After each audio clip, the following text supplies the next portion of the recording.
E aí, meus amigos e minhas amigas, terceiro dia de prova oral aqui em Belo Horizonte, né, no edital 2018. O que aconteceu hoje? Na parte da manhã, o Alan perguntou o que é evicção. Apresentou um caso também que comparece um alienante do imóvel e um comprador. E você vê que o alienante está respondendo a uma execução. Se porventura, né, a depender da execução aí, penhorar o imóvel ou algo nesse sentido, haveria execução no caso? Ele fez a mesma pergunta se houvesse uma ação anulatória discutindo a aquisição desse bem imóvel, né? Teria evicção no caso. Se o comprador dissesse que não via problema na situação, o que você faria com essa informação? E uma outra pergunta: em uma doação, o doador responde por evicção? Nas doações onerosas, há evicção? Nicolau, ele continuou perguntando sobre direito empresarial. O sócio da sociedade limitada pode ceder as cotas como bem entender? Ocorrida a cessão, não houve a modificação no contrato social. Quais os efeitos disso? Já Sérgio, hoje ele perguntou sobre direito administrativo. Antes ele ficou em tributário constitucional e hoje ele fez essa alteração, continuou com o administrativo na parte da tarde também. A primeira pergunta era sobre os atos administrativos, para o candidato falar, e também enumerar os elementos, explicar um pouco aí, né? Depois ele perguntou o que é a forma e qual a diferença entre finalidade, motivo e motivação.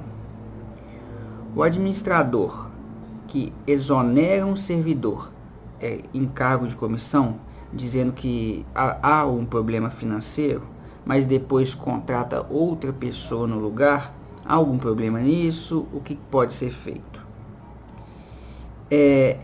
Existe necessidade de motivação nas decisões discricionárias? Quais os atributos do ato administrativo? Como a autoexecutoriedade se relaciona com a reserva judicial? Todos os atos administrativos têm autoexecutoriedade? Agora o Rodrigo, ele perguntou o que são os crimes preter-dolosos. Os crimes preter-dolosos são todos os que são qualificados pelo resultado? Dê um exemplo de um crime qualificado pelo resultado e que não é preter-doloso. Ele apresentou um caso. Um policial está em um local em que moradores começam a atirar na viatura. Ele vê de onde vem o tiro e atira nessa direção. Porém, ele erra o atirador e acerta uma criança. O que aconteceu aí juridicamente, né? Algum instituto relacionado? E se ele estava em legítima defesa, como que fica isso? Teria pena nesse caso? Outra questão. O registrador do RCPN expediu certidão falsa dizendo que uma pessoa é filha de italianos, mas não há livro ou nada dizendo isso. O documento, essa certidão, ela foi apostilada no Distrito Federal e enviado para naturalização na Itália.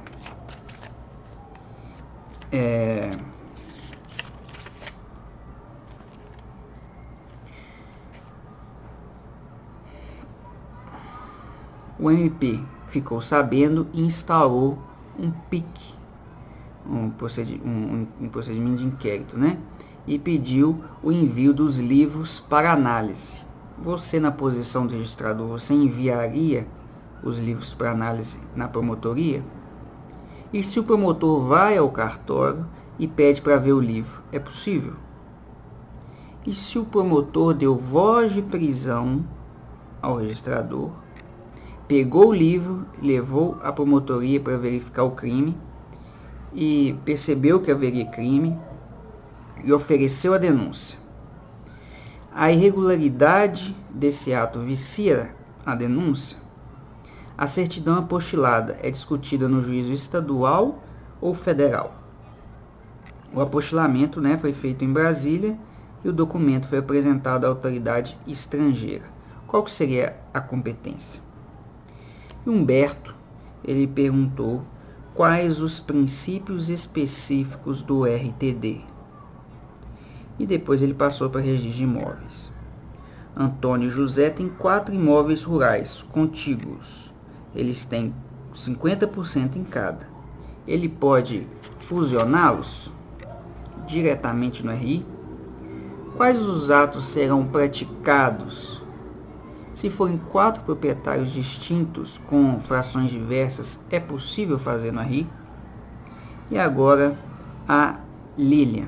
Eu fiquei muito feliz que uma aluna disse que leu essas perguntas do material antes de entrar para a prova, Essa é a primeira banca.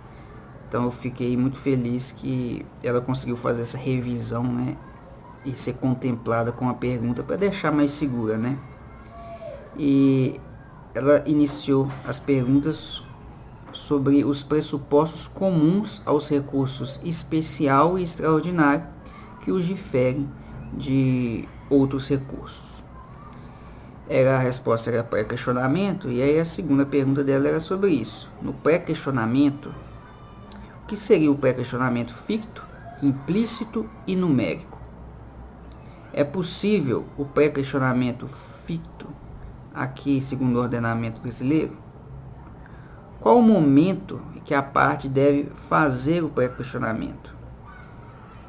Seria possível um pré-questionamento para que se tratasse conflito entre lei e tratado no controle difuso de convencionalidade?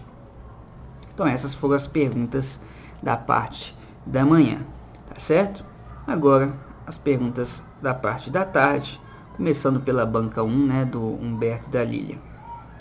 Qual ato o RCPJ pratica no livro A no uso para alteração em relação a fundações? Todas as alterações da fundação precisam de anuência do Ministério Público? E aí ele foi para o registro de imóveis. Foram averbadas 3 construções de uma casa em um mesmo imóvel, cada casa com 69 metros quadrados, e esse imóvel tem 300 metros quadrados, sendo que a fração mínima aí é 250 metros quadrados. Seria preciso apresentar certidão do INSS no caso? É possível constituir condomínios sobre essas construções? É possível formular e registrar o condomínio? Aí a Lilian, de tarde, ela caprichou, galera. Olha só. O que é o Instituto da Banana Boat? Olha que beleza, Perguntinha super simples. Banana Boat ou jurisprudência defensiva, Aí dava uma ajudada aí na resposta. Em que consiste a cláusula geral da sanabilidade previsto no novo CPC? Quais seriam os limites dessa cláusula? Fale sobre a dialeticidade em matéria recursal. Em que situações o CPC admite a fungibilidade recursal? Então, perguntas aí um pouco complicadas, mas de vários temas. Então, seria possível errar uma e acertar outra, o que acaba facilitando no final. Segunda banca, Nicolau continuou com o empresarial. Ele fez apenas uma pergunta: qual que seria a diferença entre endosso e cessão de crédito? Ele queria saber em relação às formas de defesa nesses 2 institutos e também qual desses institutos seria possível repassar o direito derivado. Alain, ele disse que uma matrícula do imóvel constava esse imóvel com 80 hectares, né? Na escritura de compra e venda constou alienação desse imóvel com 80 hectares, mas 1 ano e meio depois desse negócio, o comprador mede e verifica que o imóvel tem 70 hectares. Ele teria direito a alguma coisa? Se a compra fosse de um apartamento de uma incorporadora, haveria alguma alteração?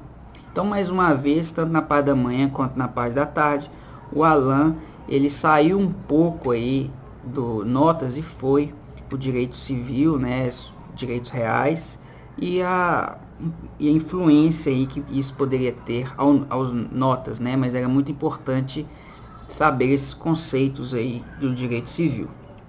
O Sérgio continuou perguntando sobre direito administrativo. Ele perguntou sobre a finalidade do ato administrativo para relacionar com o interesse público. O interesse público ele se confundiria com o interesse do Estado? Existe estruturação do interesse público no terceiro setor? Esse interesse público se relaciona com o aparato público administrativo? Esse interesse público se confunde com o interesse dos agentes? Com o interesse da maioria da população? Um servidor, um caso, né, que ele apresentou, um servidor comete um ato grave e a administração aplica uma remoção compulsória, embora não exista previsão legal desse ato como punição. Existe algum problema aí com essa conduta? Há abuso ou desvio? E diferencie invalidade da revogação. Todos os atos inválidos podem ser sanados? E se causar prejuízo a terceiro? Se não houver impugnação ao ato inválido, o que ocorre? O Rodrigo, para finalizar esse terceiro dia, ele perguntou sobre o conceito da ação penal e as classificações. A legitimidade da ação privada é a mesma para o caso do oferecimento da representação? Os familiares podem ou eles têm legitimidade? Um delegatário é funcionário público para fins penais? Em caso de crime contra a administração pública, o processo segue alguma particularidade se tiver um funcionário público, um delegatário? Qual o momento adequado para a manifestação da defesa? O que é a pronúncia? O MP pode pronunciar o réu nos crimes contra a administração pública na denúncia? Na denúncia, fazer a pronúncia na denúncia. Quem pode mover a ação penal pública? Quando o particular usa a ação penal pública subsidiária, ação penal privada subsidiária da pública, perdão, ela perde a natureza de ação pública? O que é essa ação penal privada subsidiária da pública? Qual o nome da peça a ser apresentada inicialmente na ação penal pública e na ação penal privada? A queixa pode ser apresentada direto para o delegado de polícia? O que é culpa própria? Então, essas foram as perguntas do dia de hoje.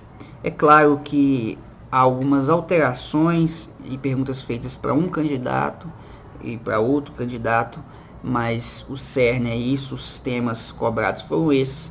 Vamos ver amanhã o que vai acontecer, ok? Então, pessoal, muito obrigado. Eu sou o André Guerra, sou responsável pelo preparatório Pro Futuro. Estou aqui à disposição para ajudá-los nas provas orais de todos os concursos públicos. Então, um grande abraço e até a próxima.